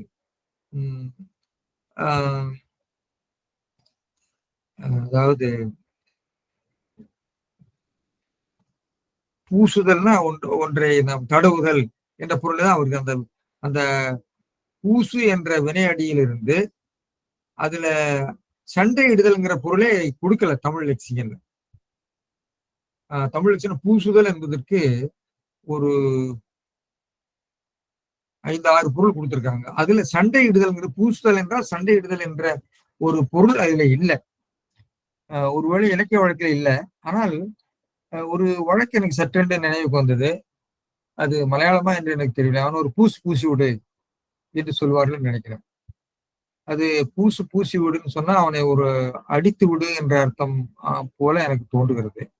அதிலிருந்து வந்திருக்கலாமா தெரியல. இந்த பூசு என்பது பூசல் என்ற ஆரவாரம் அல்லது சண்டை என்ற சொல். பூசுதல், பூசை, பூசல் என்ற தொழிற்பெயர்கள் இருக்கிறது ஒழியோ வினை அடி சொற்களிலே ஒரு எடுத்துக்காட்டு எனக்கு கிடைக்கவில்லை. பூசுதல் என்றால் வாய் கழுவுதல் என்ற பொருள்ல நம்ம சாதாரண வழக்கில் கூட இருக்கும். வாய் பூசுதல் என்றெல்லாம் கிராமங்கள்ல சொல்லுவாங்க. வாய் பூசுதல் வாய் கழுவுதல் அர்த்தம். அதனால இந்த பூசுதல் என்ற சொல் கொஞ்சம் சங்கடமாக இருக்கிறது. என்னன்னு எனக்கு புரியல. பூசல் தரும் என்பது அது எப்படி அதனுடைய சொற்பொருள் விளக்கம் என்று பூசல் என்ற தொழிற்பெயருடைய விளக்கம் புரியவில்லை. யாராவது தெரிந்தவர்கள் இருந்தால் அது சொல்லலாம். அதை யோசிச்சு பாருங்க. இன்னும் டிவிடி எல்லாம் பார்க்கணும், எனக்கு தெரியல. எனவே சொல்லி இந்த திருக்குறள் இதோட முடிச்சலாம்னு நினைக்கிறேன். இதுல மேற்கோள் இது அடி எதுகைக்கு மேற்கோளா கொடுத்திருக்காங்க. யாப்பரங்களை விருத்தியில அன்பின் புன்கண் என்பதற்கு எதுகை. அப்புறம் அனுமான அளவை நான் முன்பே சொன்ன அனுமான அளவைக்கு காரத்தினுக்கு சொல்லியிருக்காரு. எனவே இது ஒரு திருக்குறள். அடுத்த திருக்குறளை நாம முடிச்சிடலாம் நினைக்கிறேன். அது அதிகம் பிரச்சனைகள் இல்லை. அது அடுத்தையும் படிச்சிடுறேன். அன்பிலார் எல்லாம் தமக்குரிய அன்புடையார் என்பும் உரியர் பிறர்க்கு. இதெல்லாம் எளிய திருக்குறள் தான். அன்பிலாதார் எல்லா பொருளையும், இதுல கொஞ்சம் ஒரே ஒரு இலக்கண பிரச்சனை தான் இருக்குது. எல்லாம் உரியர்ங்கிறது எல்லா பொருளையும் தமக்குரியாக உடையார்னு எழுதுறாரு. அன்புடையார் பொருளே அன்றி தம் உடம்பு அங்கமாகிய எலும்பினையும் பிறர்க்கு உரிமையாக உடையர்னு, பொருளையும் உடையார் தமக்கு உரிமையாக உடையர்னு எழுதுறாரு. ஆனா பரிமேலழகர் வேற மாதிரி சொல்றாரு பாருங்க. அன்பிலார் எல்லாம் தமக்குரிய, அன்பிலார் பிறர்க்கு பயன்படாமையன் எல்லா பொருளானும் தமக்கே உரிய, எல்லா பொருளாலும் என்ற ஆணுருவுகளை வச்சு சொல்றாரு. அவர் ஐயுருவை வச்சு சொல்றாரு, ஒரு ஆணுருவை வச்சு சொல்றாரு. இது கொஞ்சம் கவனிக்க வேண்டியது. எல்லா பொருளானும் தமக்கே உரிய. இதெல்லாம் விகாரத்தால் தொக்கன. ஆணுருவுகளும் பிரிலை விகாரம் விகாரத்தால் தொக்கன. அன்புடையார் என்பும் பிறர்க்குரியர். அன்புடையார் அவற்றானே அன்றி தம் உடம்பானும் பிறர்க்குரிய. என்புங்கிறது ஆகுபெயரால உடம்பை குறிக்கிறது. எலும்பு, என்புதோல் பொறுத்த உடம்பு. என்பு, அந்த இடத்துல என்புங்கிறது எலும்புதான்.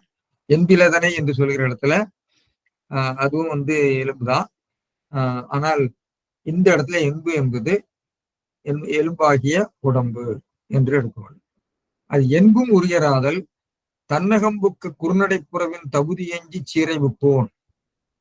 புறநானூற்றுல வருகிறது. சிவி சக்கரவர்த்தியுடைய கதை உங்களுக்கு எல்லாருக்கும் தெரியும். அந்த புறாவுக்காக தன்னை அடைக்கலம் பெற வந்த புறாவுக்காக, அது துரத்தி வந்த கழுவிக்காக தன்னுடைய உடம்பையே அறிந்து கொடுத்தான் என்று சொல்லி சிவி சக்கரவர்த்தி கதை உங்களுக்கு தெரியும். அதே மாதிரி கதைகள் புத்த ஜாதக கதைகளை நிறைய இருக்கின்றன. புத்தர் தன்னுடைய ஒரு பசித்திருந்த குட்டிகளை இன்று பசித்திருந்த புலிக்காக தன்னையே கொடுத்தார் என்றெல்லாம் கதைகள் இருக்கின்றன. நிறைய கதைகள் இருக்கின்றன. அதையெல்லாம் மனதில் உட்கொண்டுதான் திருவள்ளுவர் இதை இயற்றியிருப்பாரோ என்று நாம் யோசிக்கலாம். எனவே அதனுடைய அமைப்பை நம்ம மறுபடியும் பார்ப்போம். அன்பில்லாதவர் எல்லா பொருளையும் தமக்கு உரிமைன்னு அவர் எழுதிட்டு போயிட்டார். வரதராசனாரும் பரிமையாளர் ஒட்டி, இவரை ஒட்டி, மனக்குடுவரை ஒட்டி, அன்புடையவர் தம் உடமையும் பிறருக்கு உரிமையாக்கி வாழ்வார் இந்த ஒரு எழுதிட்டு போயிட்டாரு. ஆனால் பரிமையாளர் எல்லாவற்றானும் தமக்கே உரியர், எல்லாவற்றானும் எல்லாவற்றினாலும் தமக்கே அவற்றை உரிமையாக கொண்டாடுவர் என்று அவர் கொண்டுள்ளார். அந்த உரியருங்கிறத உடைமை பொருள் அவர் எடுக்கிறார். இவர் வேற மாதிரி ஒரு உரிமை பொருள் எடுக்கிறார். சரி, சாரங்கபாணி எல்லா பொருள்களையும் அப்படித்தான் எடுக்கிறார். அன்பில்லாதவர் எல்லா பொருள்களையும் தமக்கே பயன்படுவர், அன்புடையார் அப்பொருள்களை அன்றி தம் உடம்பாலும் பிறருக்கு பயன்படுவார் சொல்றார். இதுல ஒரு சின்ன நுட்பம் இருக்கிறது. இந்த நுட்பத்தை சேவேஸ்வரன் அவர்கள் எடுத்து காட்டியிருக்கிறார்கள். அன்பிலார் எல்லாவற்றானும் தமக்கே உரியர், அன்புடையார் என்பும் பிறர்க்கு உரியர் என்று நம்ம வாக்கியமா மாத்தலாம். ஆனா என்பும் உரியர் பிறர்க்கு, உரியர் என்பதற்கு அழுத்தம் கொடுக்கறதுனால அந்த கருத்திலே ஒரு அழுத்தம் வந்து விடுகிறது. இது திருக்குறள் இருக்கக்கூடிய ஒரு நடை சிறப்பினால வரக்கூடிய ஒரு ஓசை அழுத்தத்தினால வரக்கூடிய பொருள் சிறப்பு என்று சொல்லுவாங்க. சரி, இதுல அன்பிலார், அன்பில்லாதவர், எல்லா பொருளானும் பரிமையாளர் எல்லா பொருளையும் கொடுக்கிறார், பிறர்க்கு பயன்படாமே தமக்கே, தமக்கே ஏங்கிறது அந்த பிறநிலை ஏகாரம், நமக்கு மட்டுமேன்னு அர்த்தம். நமக்கான தமக்கு மட்டுமே இந்த பிறநிலை ஏகாரம், அதாவது தொக்கு வருகிறது. அது விகாரம். அந்த விகாரம் என்பது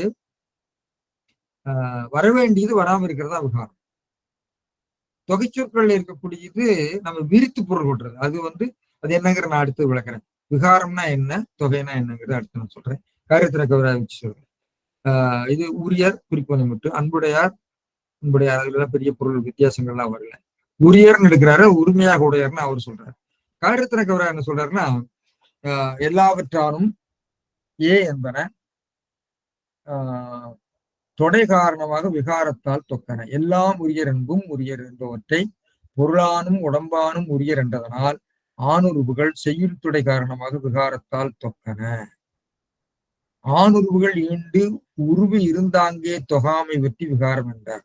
அதாவது அது ஆணுருவுகள் ஈண்டு உருவு இருந்தது அது கெட்டு போச்சு. அதாவது அதனால அது இரும்பு இருந்தாங்கே தொகாமை பற்றி விகாரம் என்று சொன்னால் அந்த இடத்துல நீங்க எக்ஸ்பேண்ட் பண்ணி சொல்ல வேண்டியது கெட்டு போறது. அதை என்ன சொல்லுவாங்கன்னா விகாரம் என்று சொல்கிறது முன்னாடி இருந்தது அழிந்து போறது. அது அழிவுபாட்ட அபாவம்னு சொல்லுவாங்க. அதாவது அந்த நெகேஷன் இருக்கு இல்லையா, இன்மை என்று சொல்லுகின்ற அந்த இன்மை 5 வகைப்படும். இந்த இன்மை பத்தி நம்ம முன்னாடி பேசியிருக்கோம். அது ஒன்று இருந்து கெட்டு போறது, அதாவது பிளஸ்ஸா இருந்து மைனஸ் ஆகுது. இருந்து கெட்டு போறதுக்கு பிரத்வம்சபாவம்னு சமஸ்கிருதம் சொல்லுவாங்க, அழிவுபாட்டவம்னு தமிழ்ல சொல்லுவாங்க. இருப்பது கெட்டு போறது. அப்ப இது விகார். சில உருவு இருந்தாங்கே தொகுவது அப்படி இல்லாம நம்ம தொகை சொற்கள்ல நாம இருக்காது, அங்கே இருக்காது, ஆனா அதை நம்ம விரிச்சு பொருள் கொள்வோம். அதாவது முன்னாடியே அபாவம், முன்னாடியே அங்க இல்லை, இட்ஸ் ஆல்ரெடி ஆப்சன்ட். அந்த ஆப்சன்ஸை நாம உணர்றோம், அவ்வளவுதான். அதுக்கு பேரு தொகைன்னு சொல்றாரு. இப்படி வேறுபடுத்துறாரு. 2 நெகட்டிவ் நெகேஷன் ஒண்ணு இருந்து கட்டுறது, இன்னொன்னு இருப்பதாக நாம் முன்னாடியே ஆப்சண்டா இருக்கிறத நம்ம எக்ஸ்பேண்ட் பண்றது. அதுக்கு பேரு முன் அபாவம்னு பேரு, பிராக் அபாவம் பேரு. பிராக்னா முன்னாடியே அபாவம், it's absent initially by birth. அது பின்னாடி இருக்கிறதாக நம்ம அந்த ஒரு கேப் இருக்கிறத நம்ம கண்டுபிடிக்கிறோம். அது சொல்றாரு. எனவே தொகைகள்லாம் அப்படிப்பட்டதுன்னு சொல்றாரு. அதுக்கு ஒரு அருமையான உதாரணம் சொல்லியிருக்காரு. கனலோடும் புகையோடும் குடை, அதாவது கனலோடு புகையும் குடையோடு நிழலும் போல என்று சொல்றாரு. அதாவது இந்த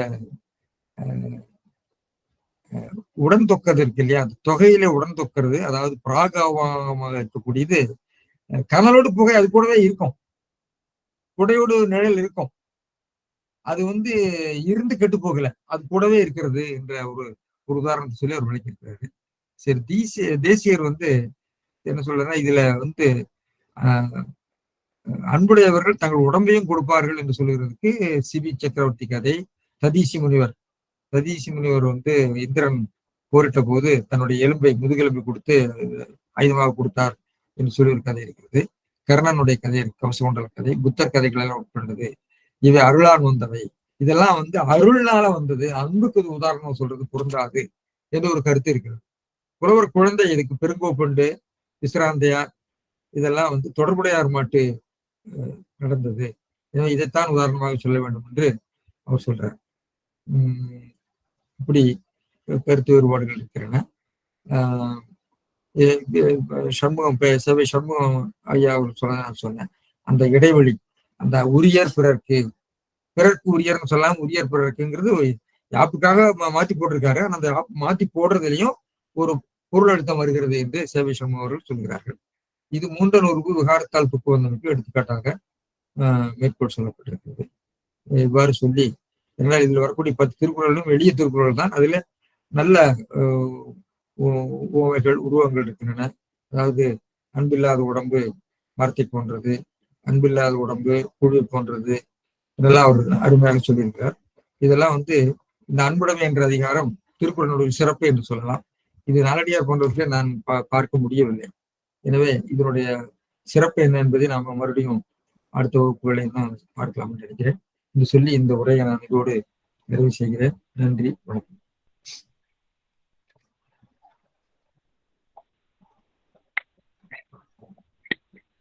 சார் வணக்கம், ஜெயராமன்.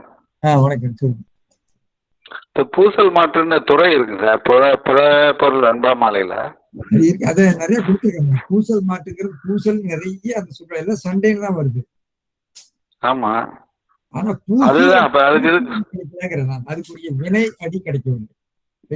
பூசுன்னு சொன்னா தடவுதல் என்ற பொருள் இருக்கிறது, அதுதான் அடிப்படை பொருளாக இருக்கிறது. வேற சண்டை போடுறதுங்கிற பொருள் அதுல வரல, எங்கேயுமே பொருள் கொடுக்கல. அது எட்டிமாலஜி பார்த்தா தெரியும்னு நினைக்கிறேன். ஒரு பூசு பூசு விடுன்னு சொல்லுவாங்கன்னு நினைக்கிறேன். அந்த சொல்லுல பூசு எல்லாம் அடி அப்படிங்கிற பொருளை வருமோன்னு எனக்கு ரெண்டு பூஜை போட்டா சரியா பெரும்ன்றாங்க. அது இந்த ரூட்டா என்னன்னு தெரியல எனக்கு, இந்த எட்டிமாலஜில வருமானு தெரியல. பூஜை போடுறதுன்றது பூசை, அது மீனிங் இருக்கு. பூஜை போடுறது நான் சொல்லல, பூசைங்கிற அடி இல்லையா, பூசைங்கிற அடி இருக்கா, பூசை விடுன்னு இருக்க. அப்புறம் இன்னொன்னு அந்த புண்கண்ணீர் நீங்க சொன்னீங்க, அது வந்து மயக்கம் அன்மையுருவா வருது புண்ணுங்கிறது. ஆனா புண்ணுக்கு எட்டிமாலை வந்து புல்லுன்னு தானே வரும். புல் தான் எட்டிமாலஜி வரும். ஏன்னா அது புல்லர்கள், புல்லு அந்த மாதிரி எல்லாம் இருக்கு. அப்ப அவர் வந்து மிகப்பெரிய அன்பு வந்து வெளிக்காட்டக்கூடியதா அந்த ஒரு பொருள் முரண் இருக்கு. அன்புங்கிறது மிக உயர்வானது. ஆனா இந்த புல்லான கண்ணீர்ன்றது ரொம்ப தாழ்வான கண்ணீர். இது இந்த கான்ட்ராஸ்ட் அல்ல அந்த இடத்துல வைக்கிறாருன்னு நினைக்கிறேன். ஒரு முரண் அணி அந்த இடத்துல இருக்கிற மாதிரி தெரியுது. நல்ல விளக்கம் தான். அதாவது பெரிய அன்பை ஒரு சின்ன கண்ணீரே காட்டி விடும் என்று அந்த ஒரு முரண்பாட்டை சொல்கிறதாக சொல்றேன். நல்ல கருத்து தான், எடுத்துக்கொள்ளலாம். அப்புறம் அந்த அன்பு என்பு ரெண்டு இருக்கு பாருங்க. அந்த என்புன்றது வழக்கமா உயிர் தான், உயிர் பெருசா உடம்பு பெருசான்னு கேள்வி வரப்ப உயிர் தான் பெருசா இருக்கும். அவர் வந்து என்பும் உயிர் இருக்குன்னு வைக்கிறாருன்னா அப்ப ஏன் உயிர் அந்த இடத்துல ஏன் வைக்கலன்றது ஒரு கேள்வி வருது. அதுதான் அந்த இடத்துல உள்ள ஒரு வெறும் எதிரிக்காக இந்த மாதிரி ஒரு சொல்ல தேர்ந்துட்டாரா? இருக்காதுல்ல. அப்ப அந்த வந்து அவங்கள அது உயிரையும் தழுவிது தானே. உடம்புங்கிறது உயிரையும் வைத்திருக்கக்கூடிய இதுதானே, வீடு தானே. ஒருவேளை அவர் இந்த எடுத்துக்காட்டுகள், கதையில வரக்கூடிய எடுத்துக்காட்டுகளை மனதில் வைத்துக் கொண்டு சொன்னாரோன்னு யோசிச்சு பார்க்கலாம்.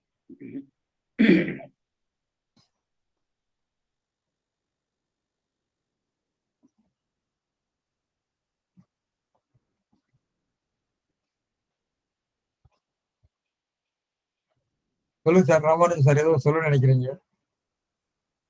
அதான் இன்னும் யாரும் பேசுவாங்களோ அப்படின்னு எதிர்பார்த்துட்டு இருந்தேன். ஒரு 2 கருத்துக்கள் வருது எனக்கு. முதல் குறள்ல வந்து அன்பினுடைய டெஃபினேஷன் வந்து ரொம்ப விரிவா இருக்குன்னு சொன்னீங்க. அது உண்மையிலேயே ரொம்ப முக்கியமான ஒரு கருத்து. ஏன்னா இந்த அன்புக்கும் கண்ணீருக்கும் உள்ள சம்பந்தத்தை நான் நினைச்சு பார்த்துட்டு இருந்தேன். உதாரணமா கணவன் மனைவி கொஞ்ச காலம் ஏதோ சண்டை போட்டு பிரிஞ்சிருக்காங்க அப்படின்னு சொன்னா திரும்பி வரும்போது அவங்க வந்து பிரிந்தவர் கூடினால் பேசவும் வேண்டுமோன்ற மாதிரி கண்ணீர் காட்டி கொடுத்துரும். அதே மாதிரி உறவுகள்ல வந்து சண்டை போட்டுட்டு ஏதோ ஒருத்தர் இல்லாம போற சமயத்துல வந்து அவங்க அந்த மாதிரி ஒரு சூழல்ல வந்து அவங்க என்ன செஞ்சாலும் அவங்க கண்ணீரை வந்து கட்டுப்படுத்த முடியும். ஆனா அதே சமயத்துல ஒரு குழந்தைய கொஞ்சும் போது அம்மாவுடைய அன்பு வெளிப்படுது, அங்க கண்ணீர் வர்றதில்லை. அது உதாரணமா பால் கொடுக்கும்போது கூட குழந்தைய அப்பப்போ முத்தம் கொடுத்து கட்டி அணைச்சி ரொம்ப அன்பை வந்து வெளிப்படுத்துவாங்க. ஆனா அந்நேரம் வந்து கண்ணீர் வராது. அதே மாதிரிதான் ஒரு நல்ல ஆசிரியர் மாணவர் அவங்களுக்குள்ள ஒரு பிரிவு ஏற்படும் போது கூட கண்ணீர் வந்துடும். பொதுவா மாணவனுக்கு கண்ணீர் வந்துடும், எனக்கு வந்திருக்கு அந்த மாதிரி. ஸோ இந்த பல்வேறு சூழ்நிலைகள்ல வந்து அன்பு வெளிப்படும். ஆனா கண்ணீர் வர்றது வந்து அதுக்குன்னு சில சூழ்நிலைகள் வந்து சிறப்பான சூழ்நிலைகள். அது ஒரே மாதிரி சூழ்நிலையில தான் கண்ணீர் வரும்னு அர்த்தம் இல்லை. அதே மாதிரி அன்பு வெளிப்படும் போது எல்லா வெளிப்பாடுகள்லையும் கண்ணீர் வராது அப்படின்றது என்னுடைய கருத்து. இல்ல, நீங்க சிந்திக்கிறது சரிதான். அதாவது அன்பு வெளிப்படுகிற பல்வேறு நிலைகள் இருக்கிறன. அதுல கண்ணீர் என்பது ஒரு உச்சகட்டம் வெளிப்பாடு அப்படின்னு சொல்ல வரீங்கன்னு நினைக்கிறேன். அப்படித்தானே? அதேதான். அது அந்த சந்தர்ப்பத்தை பொறுத்து. மற்றபடி அந்த அன்பை வந்து பார்க்கறதுக்கு வேற சில இதுகளும் இருக்கு. கண்ணீர் தவிர குழந்தைய கட்டி அணைக்கிறது, இல்ல மார்போடு தழுவுறது, நண்பர்கள் கூட பிரிஞ்சு வந்த உடனே அப்படி ஒருத்தரை கட்டி பிடிச்சு முதுகு தட்டி கொடுத்துடுறது, சில கணங்கள் அந்த மாதிரி வரும்போதும் அங்கேயும் அன்பு தானே இருக்கு. அதை நினைச்சு பார்த்தேன்.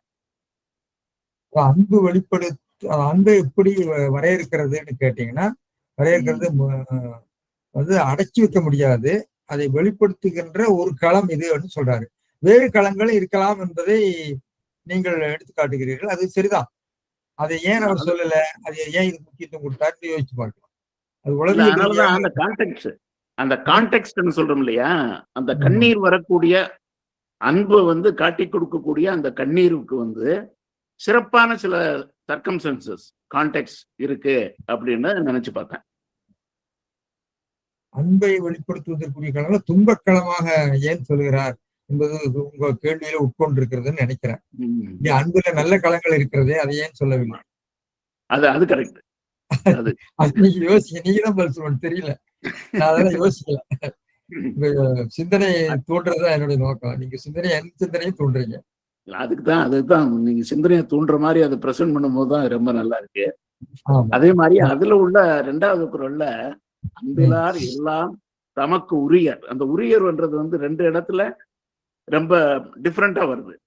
இது வந்து முதல் உரியர் வந்து எல்லாம் எனக்கு தான் வேணும், அந்த ஒரு சுயநலத்தின் அடிப்படையில வந்து எது இருந்தாலும் அது எனக்கு வேணும் அப்படிங்கும்போது உரியர்ன்றது ஒரு என்ன பண்றது, அபகரிக்கிற சில ஜென்மங்கள்னு சொல்லலாம், அன்பே இல்லாத ஜென்மங்கள். அன்பு இருக்கிறவங்க அந்த உச்சகட்டத்துல உடல் பொருள் ஆவி, அந்த உடலுள்ள வந்து எலும்பு உட்பட எல்லாமே மற்றவங்களுக்கு தான் நான் தருவேன் அப்படின்ற மாதிரி இது நீங்க சொன்ன அந்த புத்தர் கதைகள் இது எல்லாமே. ஸோ அந்த கான்ட்ராஸ்ட் வந்து ரொம்ப நல்லா இருக்கு. அன்பு இருக்கிறவங்க வந்து சுயநலம் இல்லாம மற்றவங்களுக்காகவே இவங்க வந்து உரிமையாயிடுறாங்க, இவங்க மேல உரிமைகள் வந்து எல்லாரும் கொண்டாடலாம். ஆனா அன்பிலார் வந்து எல்லாம் தமக்குரியர், அது எல்லாம் தமக்குரியர் என்ற வந்து எல்லாரும் தமக்குரியர் என்ற அர்த்தத்திலையும் அதை நீட்டிக்கலாம். பொருள் மட்டும் இல்ல, மற்றவங்களும் எனக்கு தான் அவங்க இது பண்ணணும், நான் சந்தோஷமா இருக்கிறதுக்கு அவங்க எனக்கு இதெல்லாம் பண்ணணும் அப்படின்ற மாதிரி வரும் அப்படின்றது அந்த மீனிங்கோட எக்ஸ்டென்ஷனை பார்த்துட்டு இருந்தேன். சரியான்னு தெரியாது, பட் அப்படி யோசிக்கலாம் சார். நீங்க சொல்றதெல்லாம் சிந்தனை தானே, சிந்தனை யோசிக்கலாம். ஸோ எல்லாருக்கும் புத்தாண்டு வாழ்த்துக்கள் சார். புத்தாண்டு வாழ்த்துக்கள் எல்லாம் மற்றவங்களுக்கும்.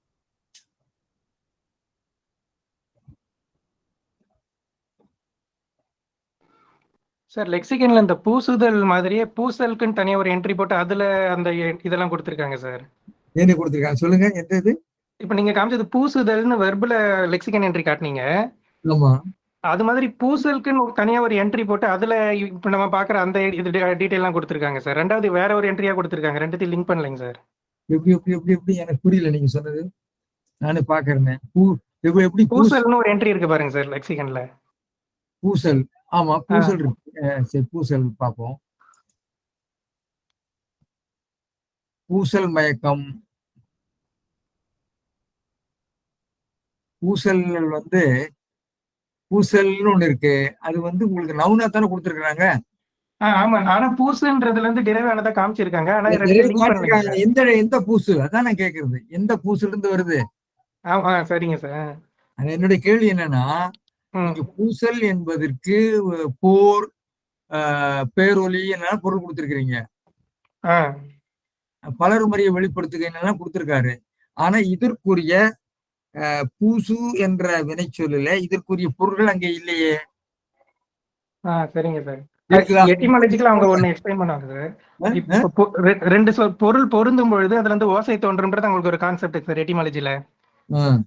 இப்ப ஒல்லுங்கிறது ஒரு வேர் சொல்ல எடுத்துப்பாங்க. ஒல்லுல இருந்துதான் ஒன்றுதல், ஒற்றுமை, ஒல்லும் வகையான்னு பொருந்துதல் பொருளும் தோன்றுது. அதே பொருந்தல்ல இருந்துதான் ஒலின்னு தோன்றுது.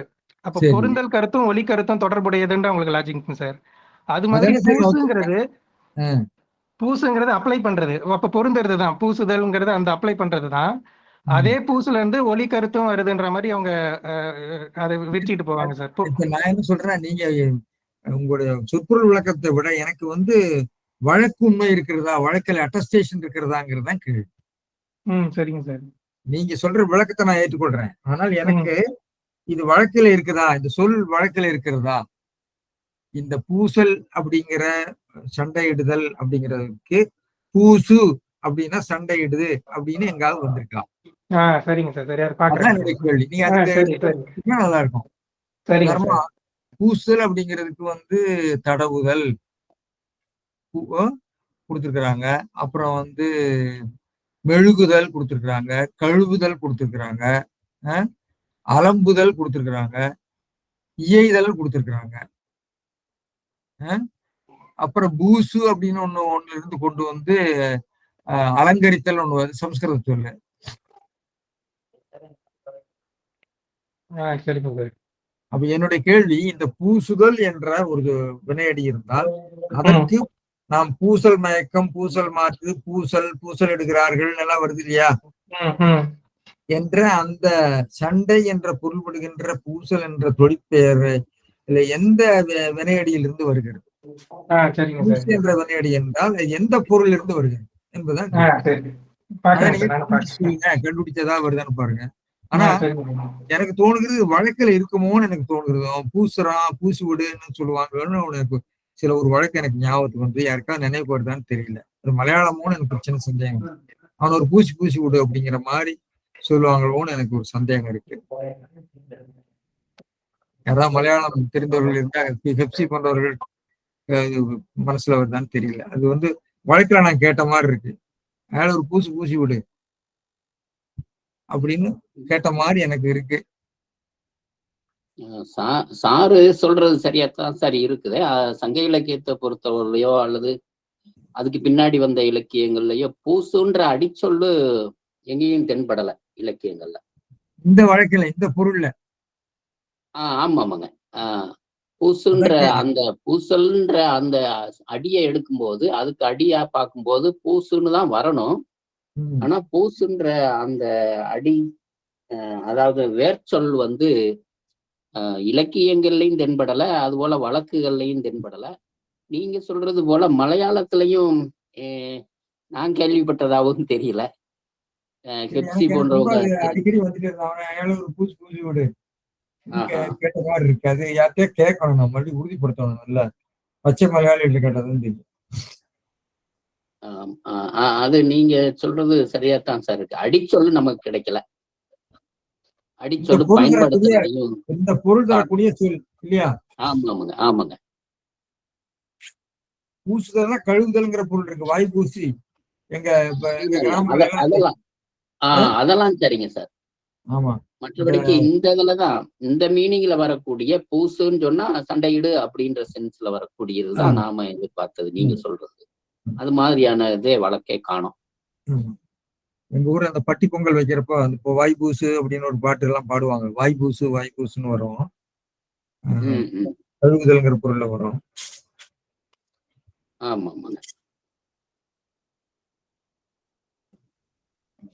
பார்க்கணும் ஏதாவது நம்ம வழக்குல.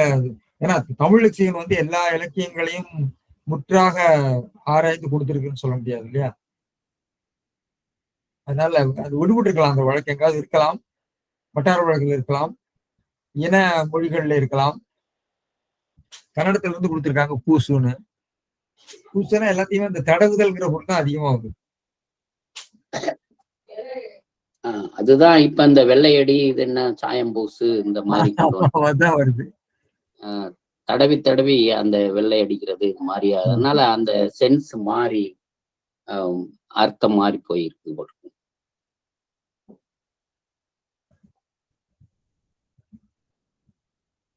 கொடுக்கு அப்படின்னு சொல்ற வழக்கு இருக்குதுங்க சார்.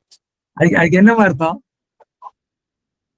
பூசுன்னா ஒருவேளை அவங்கள வந்து என்ன சொல்றதுக்கு அடி கொடுக்கறதுங்களா? அடி கொடுக்கறது, திட்டுதல், கோபப்படுத்துற ஒரு அடி கொடுத்து அப்படிங்கிற பொருள்ல தான் சார் அந்த கான்டெஸ்ட்ல தான் வருதுங்க. அத மறுபடியும் சொல்லுங்க மேடம். சொல்லுங்க.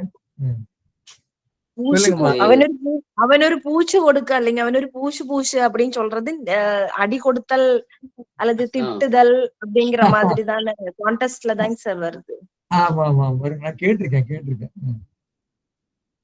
ஆனா அதோட அடி இனி வேற மலையாள சொற்கள்ல அல்லது இது மாதிரியான சென்டென்சஸ்ல பயன்படுத்துறாங்களா அப்படிங்கறதையும் பார்க்கணும். நீங்க மலையாள லெக்சியன் ஒண்ணு எடுத்து பாருங்க. என்கிட்ட மலையாள லெக்சியன் இங்க இல்ல.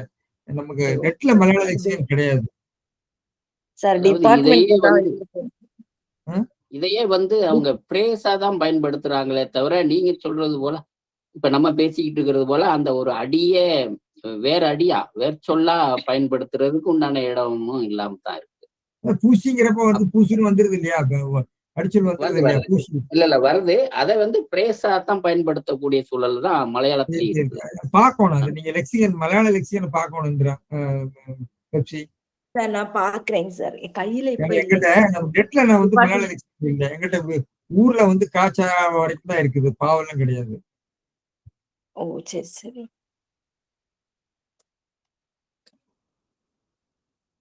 மலையாள லெக்சிகன் இன்னும் முட்டு பெறலையே, இன்னும் போயிட்டே தான் இருக்கு.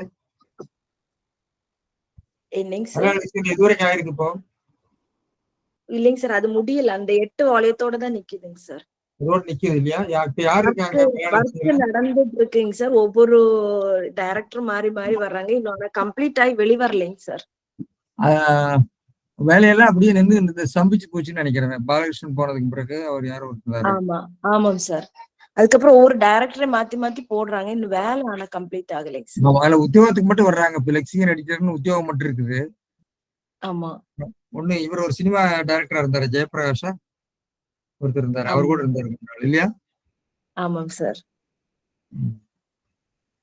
சோமசேகர் நாயர் இருந்தாரு. சோமசேகரன் நாயர், அப்புறம் வி.சி. பாலகிருஷ்ணன், சோமசேகர் நாயர் இருந்தாரு. அதுக்கு பிறகு இப்ப மலையாள ஹெச்ஓடிக்கு கொஞ்ச நாள் இருந்தாங்க. அப்புறமா அவர் வேறொரு அவர் பொறுப்புன்னா என்ன செய்வார்? பொறுப்பு தானே, பொறுத்துக் கொள்வார் அவ்வளவு. அது லெக்சிக்கனா வெளியில வரலைங்க சார். வேலை நடந்துட்டு இருக்கிற மாதிரி தெரியுது. ஆனா கம்ப்ளீட் ஆகலைங்க சார். எல்லா இதுலயுமே இப்படி பிரச்சனை தான். தமிழ் வந்து நின்னே போச்சு. மலையாளத்துலயாவது துறையை வச்சிருக்காங்க. மலையாள லெக்சிகன் டிபார்ட்மெண்டே வச்சிருக்காங்கல்ல அவங்க. ஆமாம் சார், தனியா இருக்கு. ஆமா, நம்மளும் அந்த துறையை மூடிட்டாங்களே சென்னை பல்கலைக்கழகத்துல. ஆமாம் சார். பார்க்கணும். சரி, பாருங்க. சிந்தனையை தான் நம்ம யோசிக்கிறோம்.